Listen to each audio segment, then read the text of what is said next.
Hey everyone, welcome to the Tribe Podcast.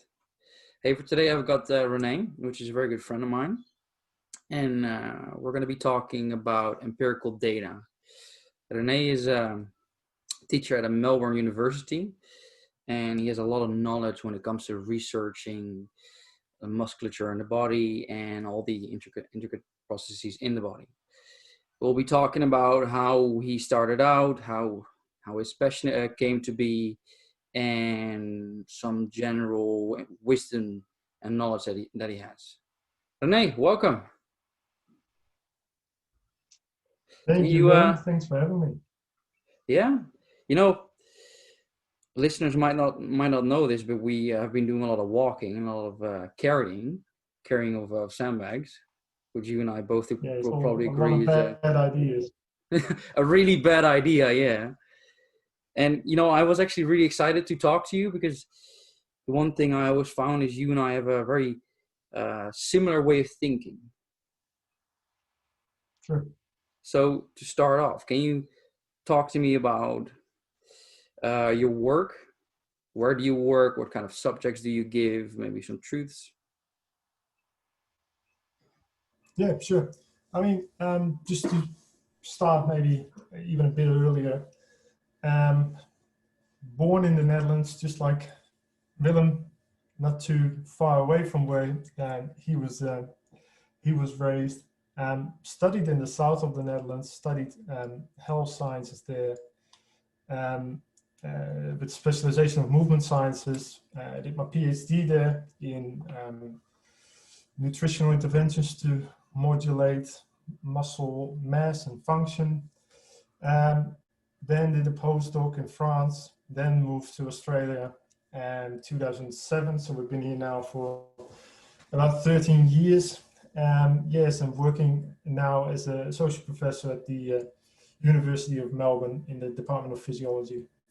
Um, Mainly focused on research, how the muscle works, how the muscle reacts to different stimuli, and then stimuli can be positive and they can be negative. So they can be positive in the sense of we're trying to make a muscle grow, we might try to make it stronger, we're trying to make it faster or slower, and negative in the sense of what happens during bed rest, what happens if you end up in an ICU, and are there any ways that we can modulate what happens to a muscle when you are in those positions where you are inactive, you're exposed to a whole bunch of inflammation, and you're losing muscle mass and function. And can we think of treatments that can prevent that wasting?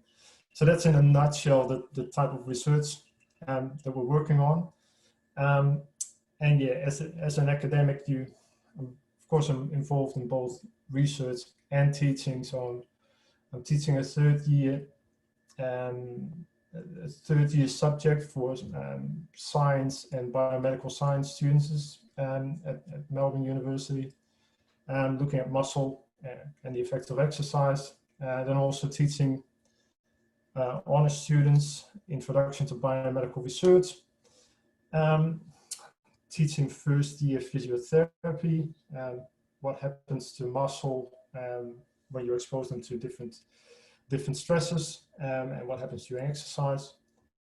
Um, yeah, and of course, and then supervising research students, honor students, master students, PhD students in the Center for Muscle Research where I work. So yeah, it's a bunch of different things, which keeps the job interesting. Wow, that's quite a summary. Jesus, you put it into words well. Hey, and if I recall correctly, you're also an editor for a certain journal. Yeah, so I mean, as an academic, you need to sort of um, give back to the community. So yeah, as an academic, a lot of people are have editing roles, editorial roles for different journals. So yeah, I'm associate editor for Clinical Nutrition Experimental, and we're currently involved in editing a new update on protein and amino acid metabolism in health and disease for another journal. So yeah, that's just One of those roles, so as an academic, you're involved in peer review, just to make sure that reviews and articles are of the required standard and to allow publication. So yeah, that's similar in an editorial role. So yeah, just keeping up to date as well as what your peers are doing, which is important. You know, that's interesting that you talk about that, because I remember during one of our talks, we're talking about how do you read a study. Mm-hmm. And you came up with a couple of very interesting pointers, because of course you're an editor, so you have to make sure that a study is valid, that it actually adds anything at all, or that it might be invalidated because some parameters haven't been taken care of as well. Can you dive in on that a little? So let's say you have some random study that came out about a muscle biopsy that had a certain effect. You're interested. How do you read that study? Well, I think it's interesting. The difference between reading a scientific paper versus reading a scientific paper and reading a novel, it is something completely different, right? When you're reading a book about somebody's experience, for example, if you're interested in reading books about World War II or whatever, I mean, you start at the beginning and you read the entire story that the author wants to tell you, right? Because you're interested in what the author wants to tell you. I think when you look at scientific literature, I'm not necessarily interested in what the author's trying to tell me. I'm interested in what their data shows me. So what I do is I really look at the title, I skim through the abstract, and then I just go to figure one. And looking just at figure one, I'm trying to figure out, okay, what does this particular figure tell me about what does it show? So if for example, treatment, does this make the muscle bigger or smaller, right? So you're trying to interpret yourself what the data tells you. And you work your way through the paper like that. You go through the figures and you look then at the concluding statement of the discussion, and you see whether your conclusion, based on the data that you've seen, is the same as what the authors come up with. For the majority of papers, and you'll see that, at least in my experience with that, is that generally my interpretation is in line with what the authors conclude. But yeah, sometimes that's not the case, and and when that's not the case, you have an interesting couple of hours ahead of you where you have to write a review about why your interpretation of the results is different from the authors, and that either then results in rejection from that particular journal, or you give the authors an opportunity. I mean, you will give the opportunity to the authors to come back with reasoning why their interpretation is in such a way, or yeah, your paper gets rejected. But that's a completely different approach than most people do when they read a study. So what do you say? You skim over the abstract, the introduction, you go over the data, make your own conclusion, and you compare. And well, me too. Like I tend to do this myself. Is you have a very large study, you go for the introduction, the abstract, you go to conclusion, and you might skim over some data to just check up on it to see what the validity is like. But you go at it the other way around. And what I like about your approach is the conclusion doesn't really say anything unless you truly understand what you're talking about. The conclusion is only as valuable as the person coming up with conclusion. Yeah, well, I think it's one of those things as well that, and I have to say that there's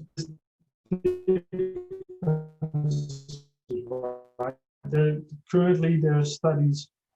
I'll show you, which is not very useful for people that are just listening, but I'll show you a figure here. This is figure one of a recent paper published in Cell. Well, it will take you a good 2 hours to go through figure one, to just try and interpret what's in there, right? So there are papers and there's papers. So there's papers where this approach is very easy, where it's just, well, I mean, if your figure one is just a simple bar graph, it's very simple to interpret, right? If it's a bit like this cell paper, it's a bit of a disaster because it will take you a long time.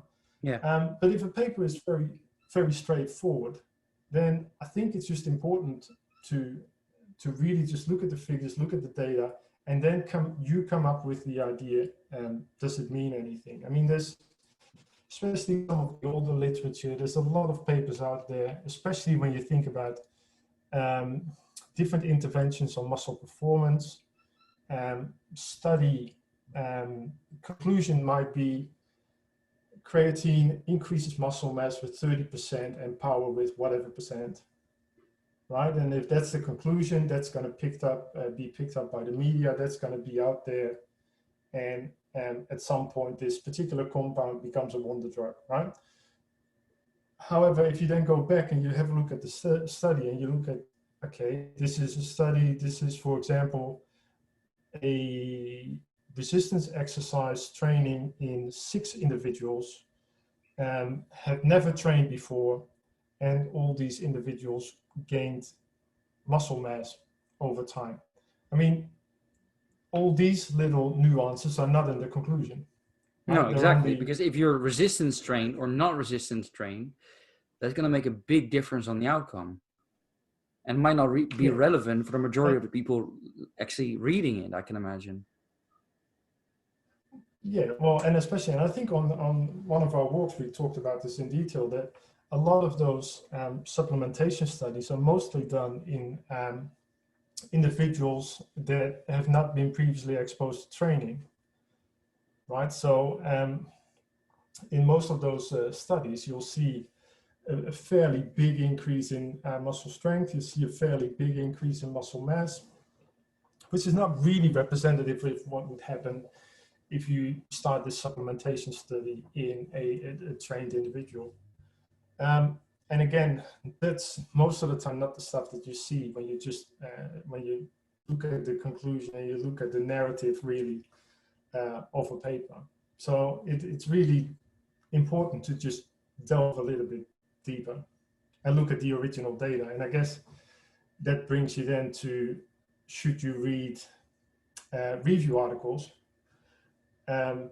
Because of course a review article is most of the time not an in-depth discussion about data that's published in other papers, but it's just a researcher with the narrative author. of, yeah, it's most of the time stringing conclusions together from previous papers, which sometimes just gets narrative where you just have to be careful about with the interpretation. Yeah, I remember this distinct detail when we were whilst we were talking about how if you are researching, you have a study you're conveying. Well, as you said, a study takes a very long time. I remember you saying up to 3 years. And if you want to get subsidized and continue to research, you're going to have to come up with an answer. You're going to have to come up with something that a company or a business can use, which is why you have to put it, you have to constrain it, and you have to reduce it down to a certain size, which to me sounded very troubling, because the gullible person reading the study will probably go over conclusion, the abstract, and that's it. And as you said, if you are researching whether a supplement works for protein synthesis or not, and you're not concerned with whether the people involved were resistance trained or not, then you forget about that. And maybe you have trained for 10 years, so may not be applicable to you. Yeah, I think one of the interesting things is just thinking about what is the question that's been asked and what's the answer that you need, right? So if you, for example, want to know the effect of a type of protein that you take in on muscle protein synthesis, that is a study that will take you, I mean, maybe 3-4 months to actually complete, and then 3 months for analysis. So within a 1-year cycle, you should be easy. You should be able to do that study from beginning to end and publish. However, if the overall question is, does this particular protein powder, does it increase protein synthesis and long-term supplementation? Will it increase muscle mass, or will it protect from wasting during certain conditions? Right? You're not talking about one study anymore. You're talking about an acute protein synthesis study coupled with a chronic supplementation study, which all of a sudden drags it out not to just 1 year, probably a 2-year cycle, right? And it's now because of there's a lot of people doing research. There's a lot of good research going out there. So the requirements to get publishing your paper in certain journals have also changed. So whereas like 10, 15, 20 years ago, it was you have a simple question, you have a specific question, you have you do an experiment that specifically addresses that particular question, and you publish that data. Currently, it's more broader. Like you test a concept that has a set of hypotheses, and you put that all together in a bigger paper to put it at a higher impact journal. So the time that you can just do a very simple study and get it published in a high impact paper, a high impact journal that will be read a lot and cited a lot, which is important for scientists to show that their work is important and being tracked by people, and to then be able to apply for your next set of funding. Yeah, those are all. That I find a very scary concept, because there are so many secondary concerns. I mean, you want to have your study published in a big journal. You want to get subsidized. So your primary concern should, of course, be, because you're an academic, what does this mean? How can I use this? How can I further technology? How can I further human health? But in order to be able to do that, you have to be published.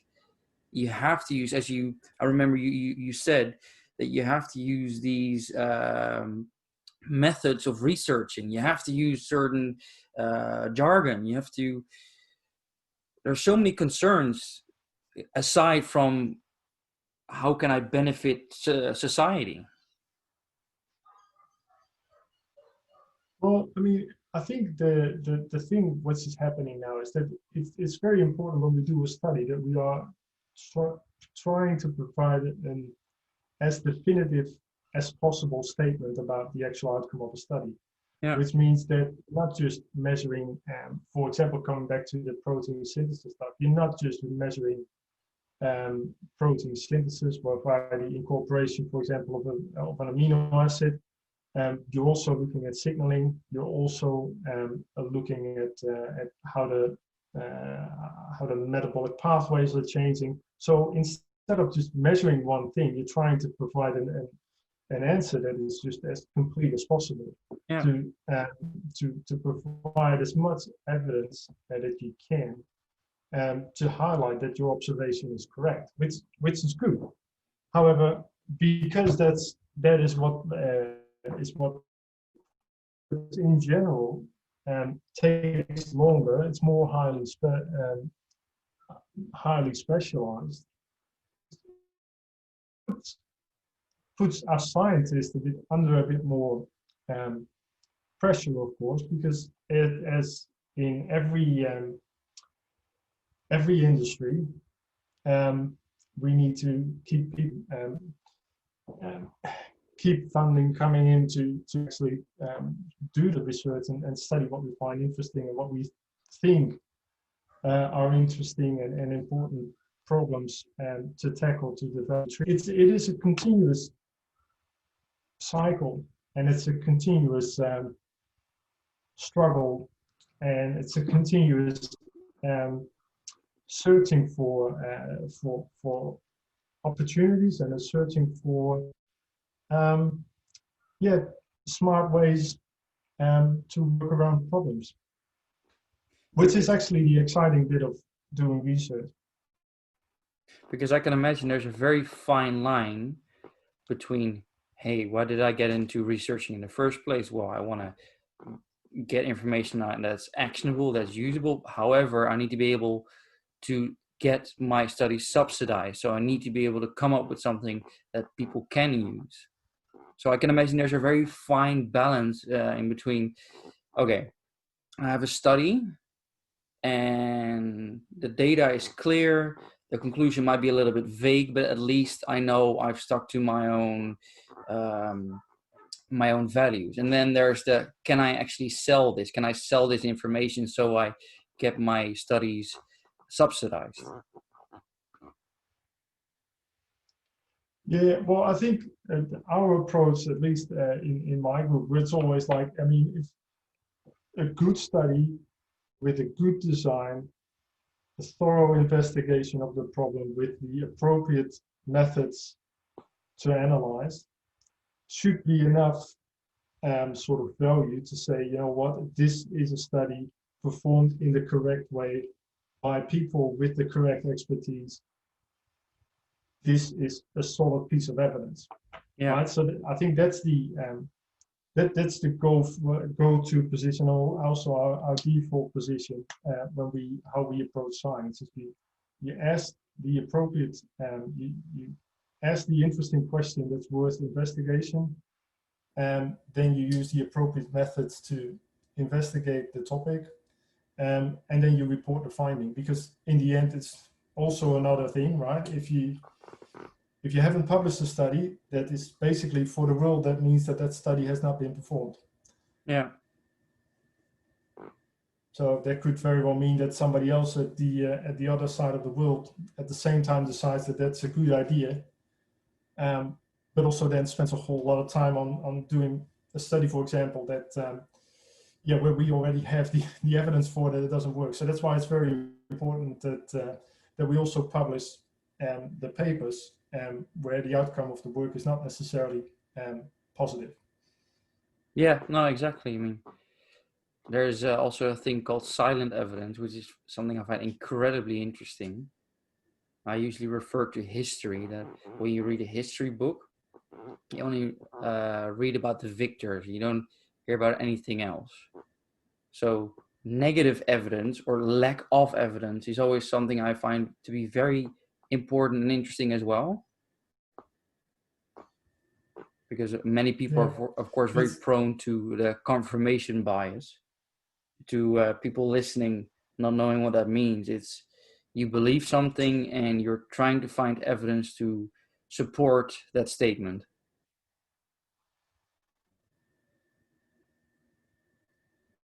Yeah, I think the interesting bit is, I guess, what does a negative study mean, right? If that negative study only means, well, I mean, there's a couple of reasons why the outcome of a study can be negative, right? And with negative, I mean unable to determine the positive effect that you. Or maybe even contradictory. I mean, I can imagine that's even worse.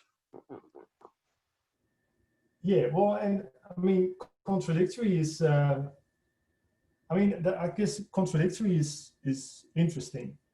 I think a negative study, when I talk about a negative study, is more like, for example, you're thinking about you're giving an amino acid supplement, and you think it's going to reduce muscle wasting. However, you do the study and you show that this particular amino acid does not change wasting. And you've done everything in the correct way, right? You've measured the amino acid intake. You see it. You've checked in the blood that it actually appears in the circulation. You give it to people or animals for a prolonged period of time. You measure muscle mass in different ways. You measure protein synthesis, fine, and then you don't see a difference. And what does that mean? Does that mean that the compound didn't work, or that your mechanism of action doesn't work? Have you included enough individuals in your study? And so it's not just one particular reason why a study would be negative. And I guess there's a lot of papers out there that have just shown negative or shown no effect of different treatments. And then you look at the data and you think, well, okay, you've used 8 to 10 individuals in your treatment groups. And Which is I a very mean, what would small have happened sample if you, size. yeah, so what happens if you do this in an N of 20, or so 20 individuals per group, or 30 individuals per group? And then you have to think about, okay, is that's a sensible question to ask. But at the same time, you have to then also think, okay, how expensive does that research then become if you have to add 30 or 40 individuals per group, per treatment arm, which is sometimes not feasible. Okay, but let's draw a realistic I think situation here. an interesting point. So let's say Well, you are researching whether a supplement is gonna stop muscle wasting from happening because you're bedridden for whatever reason, and you have to get a straightforward answer out of the study in order to get the necessary funding for your next study.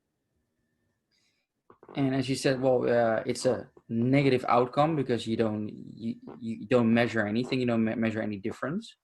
What are the steps you undertake to check, okay, what are the parameters I can change? Maybe my sample size must be increased, maybe the ethnicity, maybe how well trained these people were. What are the parameters you check in such a case? Well, I think one of the interesting things is already, if you're trying to prevent muscle wasting, for example, then you need to have a certain extent of muscle wasting that happens, right, during this particular period. Yeah, and in order to measure. Yeah, exactly. So that's one of the problems that you would see in some of the supplementation studies in elderly individuals, where they're trying to prevent muscle wasting in elderly individuals. And then, for example, in 70-year-old individuals, they treat for 6 months, and they measure, and they're trying to measure differences in muscle mass after 6 months of supplementation. The problem in those studies most of the time is that in a healthy 70-year-old, over the 6-month period, they won't lose 10% muscle mass, right? They won't lose that much muscle. So even if you then, let's say they lose 5% muscle mass over that period, then, I mean, then changing that 5% to 2% muscle wasting, as you can see, that margin is very small. Yeah. And trying to get that difference actually significant with the study, that sort of studies are sort of a waste of money, because you'll never get a positive outcome there. Yeah, see, that's interesting, because that is expertise too. You, right before you conduct a study, consider, is it worth getting into this in the first place? You can consider, okay, we might get an answer out of this, but is this answer going to be valuable to our cause? Yeah, it's much more interesting in a population like that, where you think, you know what, when you get a little bit older, your normal response, your normal anabolic and growth response to an exercise regime is a little bit impaired compared to a young individual. So if you then look at if you can increase via supplementation, for example, the response to a training program, then all of a sudden you're in a better position to show a beneficial effect of your supplement in this particular case. So a study set up like that is a lot better than having a 6-month supplementation approach without any other treatment in this population. When we talk about muscle growth, I said this to you last time, but I'll never forget this piece of information. It was about the over-responders and non-responders. So in this case, we talk about you expose an individual to resistance training, An over-responder would get a large increase in muscle hypertrophy, and a non-responder would get 0 to no response. And I don't remember the details, how long the study lasted, how large the sample size was. The one thing I remembered was there was a 13% difference between the over-responder and a non-responder. They were measuring the diameter of the bicep. And it was such a large deviation that made me realize, okay, so this data doesn't say anything at all. Because there's such a large difference between a non and over responder. Yeah, and I guess it's just an interesting point, highlighting then that's the difference between, that could be a difference between individuals, right? So, so in every study that you'll do, you'll have variability like that to deal with. Yeah. And at the same time, it's a similar thing as if you're trying to translate study outcomes to yourself, not knowing whether you are going to be either that outlier or you're going to be that non-responder. Yeah. It's very difficult, right, to go from the population-wide observations or study-wide observations to then individual observations. There's no guarantee how that would translate. So yeah, it's interesting. And also, I remember you talking about this too previously, about the calibration of your measuring devices, how that can have such a large impact as well. Yeah, I mean, I think this just comes back to if you want to know, if you have a certain effect size, right, that you want to you need to have, for example, as I said, like you look at muscle wasting and you're trying to prevent a 30% decrease in muscle mass. Well, that means that you need to be able to assess muscle mass pretty precisely to be able to determine those differences. So if you don't have the equipment to accurately assess muscle mass, I mean, you're going to struggle because you're going to just have observations that are a lot more variable, and therefore the chances that you see the differences that that you will be able to pick up the differences that you would like to pick up are yeah, that's going to be a bit problematic. So therefore you'll see already differences.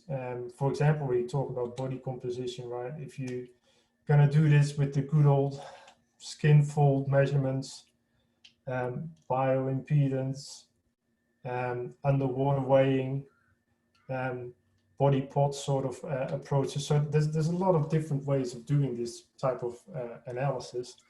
And again, you have to just pick the one that's most appropriate, and it will give you the best chance of showing you differences that you're after. Yeah.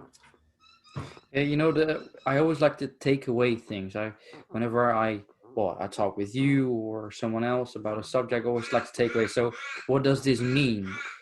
And every time I hear you talk about studies, it doesn't necessarily mean to me, so you have to disregard studies. No, to the contrary. I think empirical data is very important, but I also find it very important to realize their shortcomings. So when we turn it back to you, is there anything has your view changed over time with more expertise in the field? The way you read studies, the way you exercise. Is there anything you've learned? Any kind of truths you have held? Well, I think it's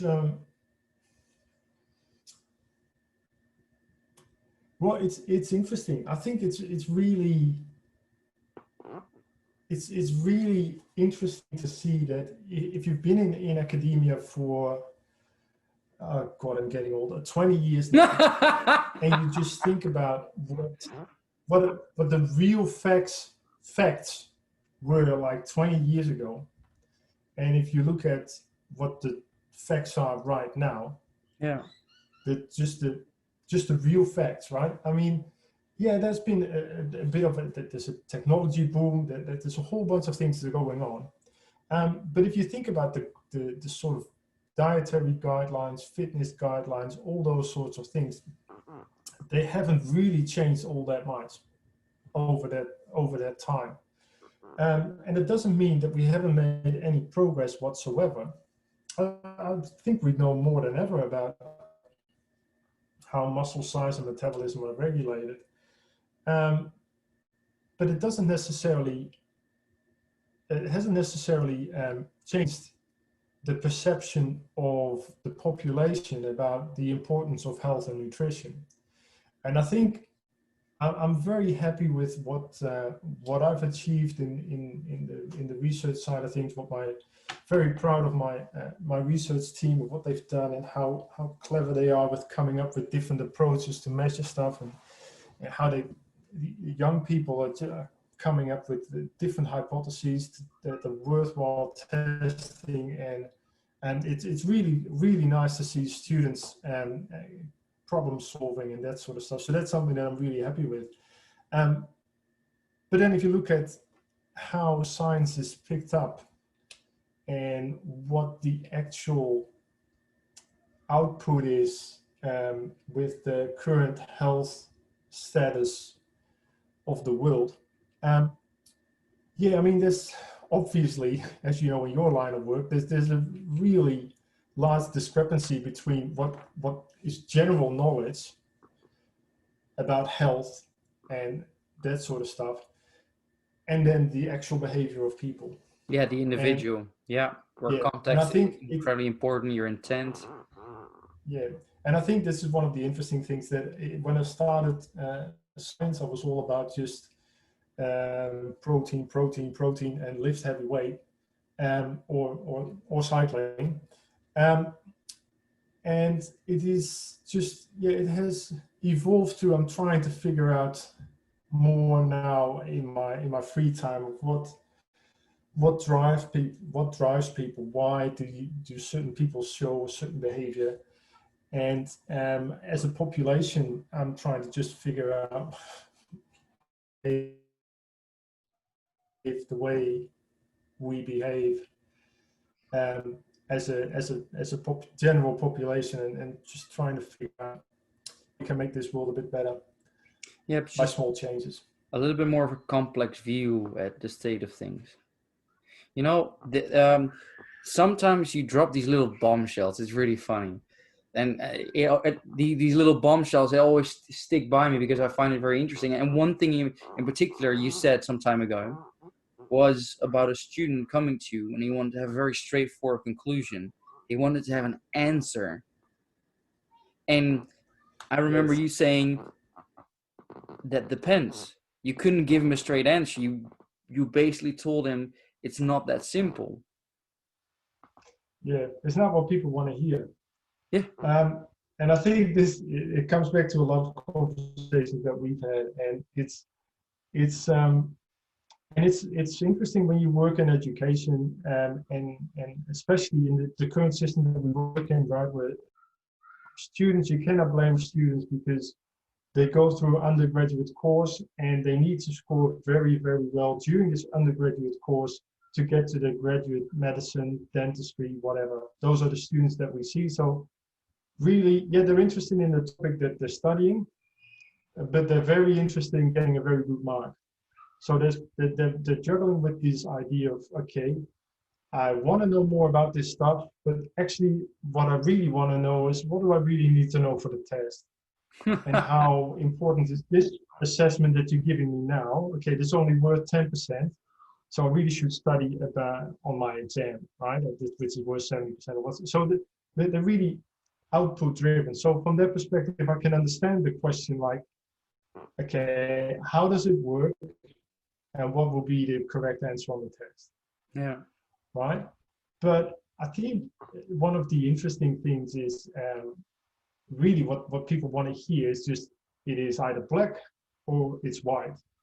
And I think it's never that easy. Everything is different shades of gray.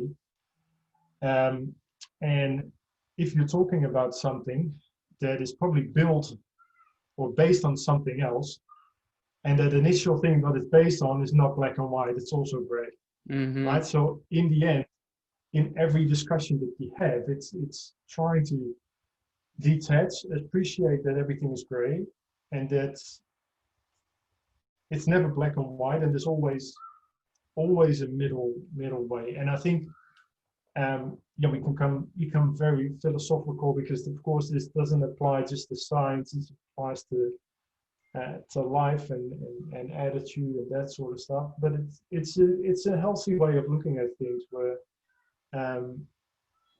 people seek certainty, and it's just not there really, because it's gray, it's not black and white. Well, I always find a lot of peace in probability. Well, you of course know the term correlation and causation, and what people are looking for is causation. So when this happens, this is the cause. There's a direct bond. And correlation is there might be a connection. And basically, the more information you have that points toward a certain direction, the higher the probability that is the correct direction. But however, you are never certain, because as you said, it's never black and white, it's always gray. It depends.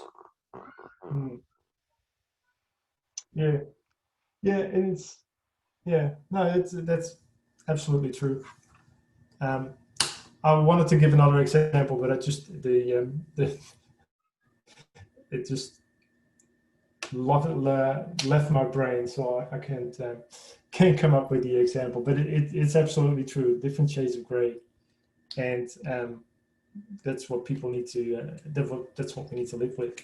And of course, I think and that's one of the reasons why I think in science, what we're trying to do is go as close to a black and white sort of scenario as possible. Yeah. By using so many different methods to basically show the same thing. Right. So if you can show that A causes B in 6 different ways, I mean, you're getting a lot more confident that A causes B, right? I mean, that is just, you're getting a lot more confident than if you just show that A causes B in using one particular method, especially if you're not really confident about that method. So this is what we're trying to do in science, that we're just trying to be very vigorous, very, very just precise, and using as many different methods as we can to show that something leads to something. Well, there's this, you have an approach that I really appreciate. That it's an approach I don't see very often, and I honestly think that's also why we click very well. Is what I tend to see is people zoom in. They know so much about a certain subject. They know so much about the human body, or about muscle, or about food, they forget to see the forest.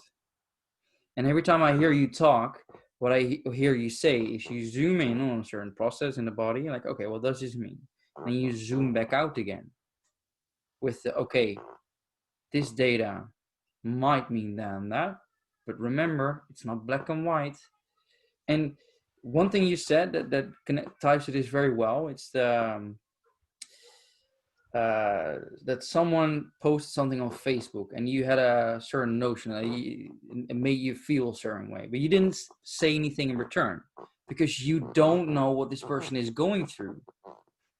So what you do instead, you try to gather more information, and maybe at that point you might come up with, oh, this might be the case, but I don't know. I am not that person. I'm not in that situation.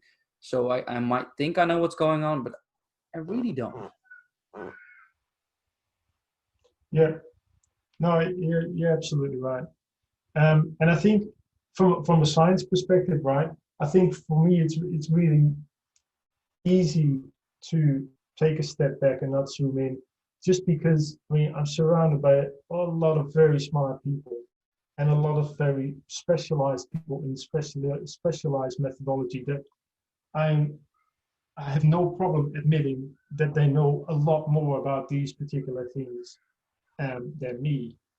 Um, I just find it then interesting to just try and sit back, look at what they're doing, grab the information that they present, combine it with what you know yourself, and then grab another piece of information that another person from the Center for Muscle Research, for example, showed, and then try and put these two things together. Um, and trying to integrate things, and it's it's interesting, but it's everybody has another viewpoint, and I used to be very strong in my viewpoint that what I was doing, my research was the most important thing in the world. Um, until you realize, I guess, that you're not necessarily curing cancer, you're not necessarily curing a whole bunch of other things. Of course, I think muscle is really important. Muscle health is really important. If you don't have a healthy muscle, and I'm not saying you need to be big, you need to just metabolically adapt, and you need to be, I mean, a certain level of strength is needed.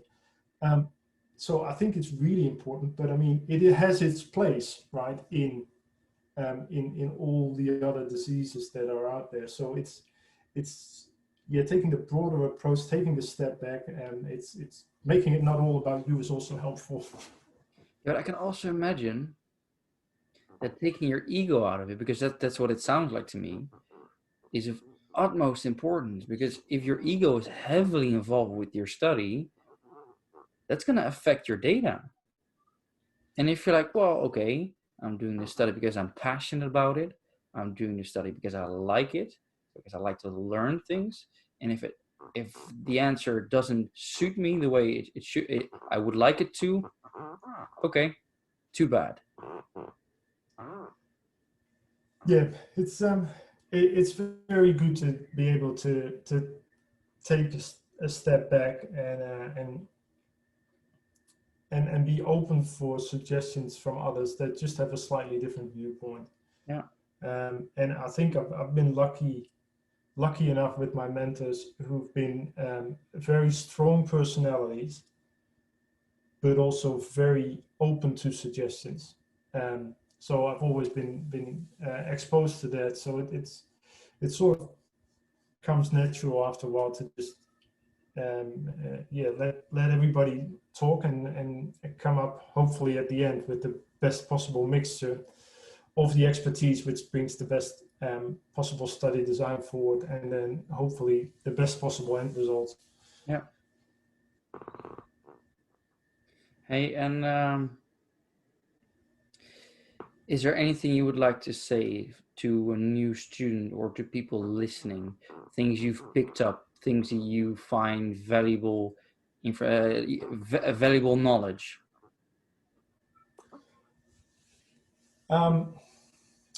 About research or? Just in general in your field. Let's say Well, I think I'm a student. I walk in on the first day and I have a chat with you. And what kind of wisdom would you give me? I think in general, I'd like people in general, I'd like them to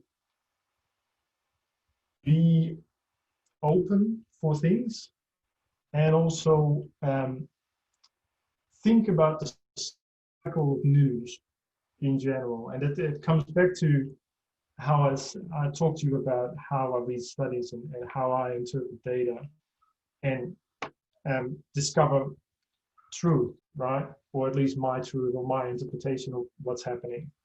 And I always like it to be based on the data that's out there. And I think, I mean, there's some beautiful little illustrations out there about the cycle of news, and it's been used by a lot of people that write cartoons, right? For example, you find in your study that there's a direct relationship between parameter A and C, but only in the presence of D and E. That is picked up by the university, and it's brought out that A causes B, and it's picked up by another instance that says A always leads to B, and at some point that becomes that if you don't have A or B, whatever, right? There's a whole change in the narrative going from your original observations to the second person talk about it, third, fourth, fifth, etc. It's a bit the same as what we used to play games back in the day. That you start at one end of the room, somebody is telling a This is a good story, and you analogy. see at This is the a end of the really room. good one. Yeah. I mean, and you know that that story is not even close at the end of at the end of that line. Yeah. The last person tells a completely different story as the first one. Yeah. Of course, it's not as dramatic with the news, but I mean, as you know, there's only little nuances if they are missing, and especially when we talk about correlations and that sort of stuff. Yeah, there's a big difference. So always try to just go back to the original story, the original data, and then try and make up your own mind. But again, as I said before, papers, just the quality and the methodology that's used in those papers, trying to go back to the data and trying to make sense out of that initial data is a lot harder than it used to be, because the technology and the techniques that are being used and the complexity of the techniques is exponentially, I mean, it's just so much more difficult than it used to be. Yeah. So from that perspective, that is going to be, I think, a challenge for in general the public to try and keep up with what's happening in science. And actually, for academics currently in science, trying to keep up with the young ones and that are using all these new technologies, it's interesting and challenging. So if I hear you correctly, you say, in essence, that you have to be critical of the source, where it comes from, the way the study was conducted, and that you have to make up your own mind. As what you said right at the beginning, that when you read a study, you look at the data, come up with your own conclusion, and then compare the conclusion of the researchers to your own, and then figure out, hey, is there a discrepancy? Is there a difference? Why? Yeah. Am I correct in saying that? Yeah, I think that's correct. And I think also some interesting thing is also, but that's a completely different conversation that we should have on our next walk maybe. It's also interesting to, when you read something and you let it register with yourself, and if it elicits some sort of reaction within you, try and figure out why that is the case. That's good. Yeah, I know that it's your state, your current state has a very large impact on the way you view things. No, that's, well, if we talk about, let's just make sure we don't carry that heavy of a bag, because yeah, we get a different state change. Might that be a different conversation then? Yeah, it might just be us yelling to each other. Yeah. But, that'd be fun as well. Hey, Renee, I really want to thank you for your time, and I appreciate you. I appreciate the intelligence that you have, the way you view things, how you're critical, and that even though you've got a lot of knowledge on this subject, you've got a lot of experience, you're still humble. I appreciate that. I think that's a good virtue. Well, mate, there's a lot of stuff that we think we know, but I'm pretty sure we don't know. And I think one of the interesting bits is just if people would go back in time, just go back 2 years in time, go back another two, and look at some of the signaling pathways and see how they've grown. Like, they used to be very simple, right? You have a receptor on the membrane, you have a protein next to it, and then you have an effect. Now it's like you have a receptor, you have 40 different proteins, and then you have an effect. And still, yet we learn all these new things about all these different proteins that actually have a slightly different role in these particular cascades. So really, we don't know that much. Yeah, no, we're starting to see the iceberg. There's still a lot out there that we need to look at. So it's still pretty cool. It's a pretty cool puzzle. Yeah, I mean that's the beauty of researching. That's the beauty of life. You just pick up bits and pieces left and right, and you try to put them together, make sense of what's happening, what life is. And hey, I'm gonna thank the listeners for listening to us, and I think you gave them a good bit of wisdom on empirical data and how you should always be critical and make up your own mind. I mean, I think that everybody can benefit from that one way or another. Is there any last message you would like to give, a shout out, maybe where people can find you, anything at all? No, man, just everybody out there, stay healthy, stay active. And I think until we walk with the bag next time, right? It's probably Saturday.